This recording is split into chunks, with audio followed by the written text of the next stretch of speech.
So talking about grace, we know that is something that is a gift from God.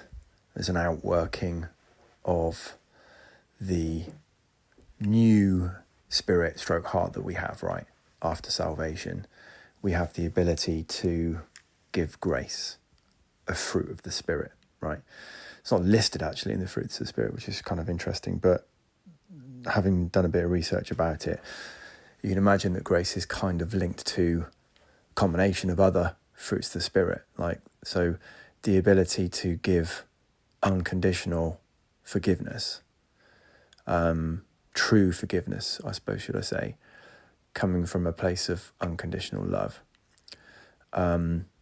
is an outworking of grace, right? Because you're not able to do that without the Lord's value system, the Lord's heart in us. So this is why, we have to remember that people that don't know the Lord are actually incapable of unconditionally forgiving somebody truly from the heart. They say time is a healer, and so on. But that doesn't mean to say that there is a true, unconditional forgiveness for someone who has done something to you where, you've been humiliated, or, something as unjust has happened towards you, or whatever it might be. The ability to lean on the outworking of grace from the value system of the Lord in that moment is one of the most powerful things that speaks to the heart of a non-believer. You imagine, in situations where everyone around you or people around you don't know the Lord, and it could be anywhere, right? Could be in a gathering, could be at work, could be at school, in community, whatever it might be, right? And the people around you that don't know the Lord will automatically be running their lives according to some kind of self-orientated value system, right? I'm not saying people can't be nice. What I am saying, though, is that it's incapable. There's an incapability of being truly selfless, right? As an unbeliever, it's not possible from the fall. So what we're now saying is that when you remember that in your back pocket and you're going around and you're having your meetings or you're having your conversations down the pub or whatever it might be, remembering that if you have an opportunity to show true grace to another person, and especially if you're kind of doing life with them, or your work colleagues or your friends or your, village, people, not village people, but people who live in the same village, right? And you see each other a lot, is what I mean. They're gonna get a flavour for your character, right? And most people who don't know the Lord are always a little bit on the guard, right? Because they know that, at the end of the day, they can't trust anybody, because of how they are reflecting their own value system, right? Deep down, they know that, they're only self-seeking, right? So what I've found personally, when you come into situations where you are humiliated, right? They are the times, like what James says about rejoicing when you're persecuted, because those are the moments when you're speaking to the heart of that non-believer, because that non-believer is soaking up, usually over time, right? Maybe a one-off, they probably wouldn't necessarily question deeply who this guy or this woman is about that they're interacting with, who seems to be someone who is genuinely forgiving from the heart and not bearing grudge or backstabbing or trying to get their own back and vengeance and all the rest of it.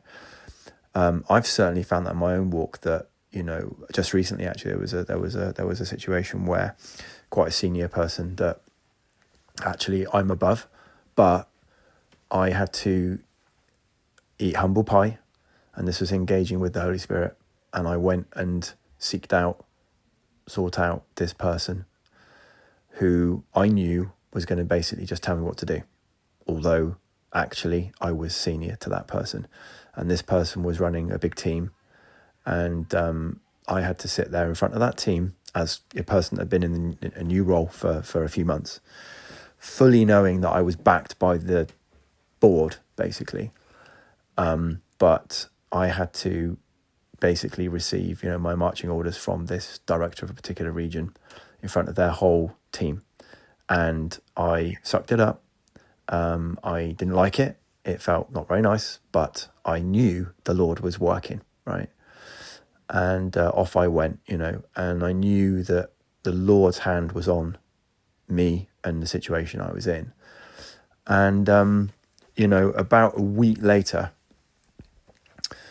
the board basically got this person in a meeting, with me to set the record straight, basically. And I didn't actually do anything to push that meeting. I just merely fed back to my, seniors about what was going on in that meeting. And they then said, right, we have to have a meeting now to correct this and sort this out.